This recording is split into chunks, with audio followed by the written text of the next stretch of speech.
Hi guys, I'm Chen Lin, and I will be presenting question 2 of Culture, Communication and Conflict.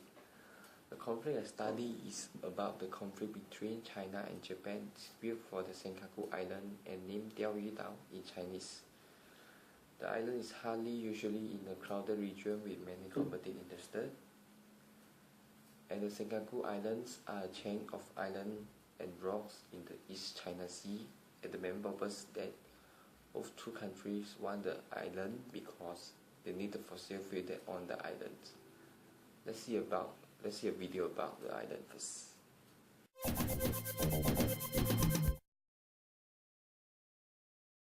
China calls them Diaoyu, in Japan they're known as Senkaku. Whatever the name, both countries claim this cluster of uninhabited islands in the East China Sea.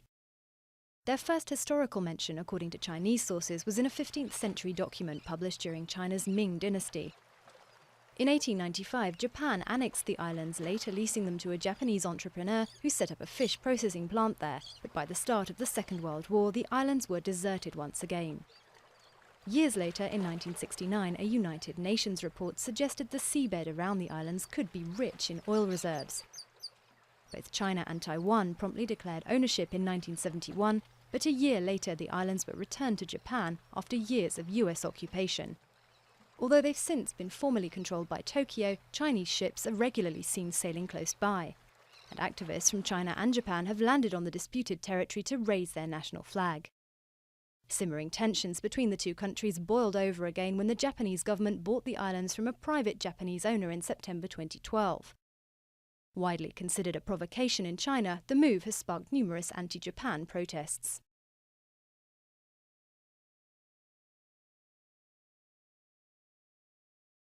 I found that both two countries are using the dominating style in this conflict.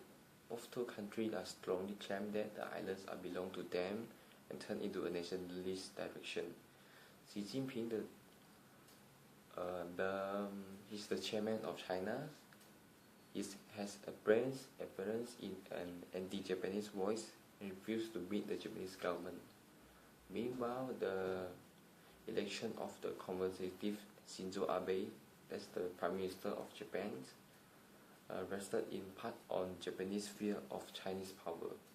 Neither the Japanese or China government have an incentive to compromise with the others. Confrontation between Japan and China over a Chinese fishing trailer provocations in the water of Senkaku Islands make the thing getting worse, and both two countries not concerned of other, they are perceived are only being interested in getting what they want, that's the fossil fuel on the islands, and they will use forcing behavior to win what they want. So we can see that both two countries often hold a military exercise there to show their military power to each other and make the people worry that the war will begin. And then the situation is getting worse when US fit in the conflict. The US President Barack Obama says that the US will defend Japan. They will defend Japan in island dispute with China during a visit to Japan. US and Japan, they criticize the China over 8 defensive zone between Japan and China. US and Japan moved swiftly to warn China to refrain from escalating territorial tension in the East China Sea. After Beijing stepped up the ante in its dispute with Tokyo by declaring a new air defensive zone covering the island, Senkaku Island, claimed by both nations.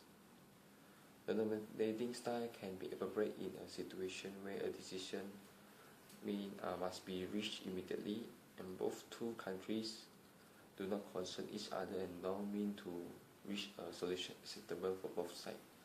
The dominating style they use cannot solve this conflict they're facing, because both of them do not want to settle out a way that benefits for both sides. Yeah, so that's all my presentation. Thank you all, and bye.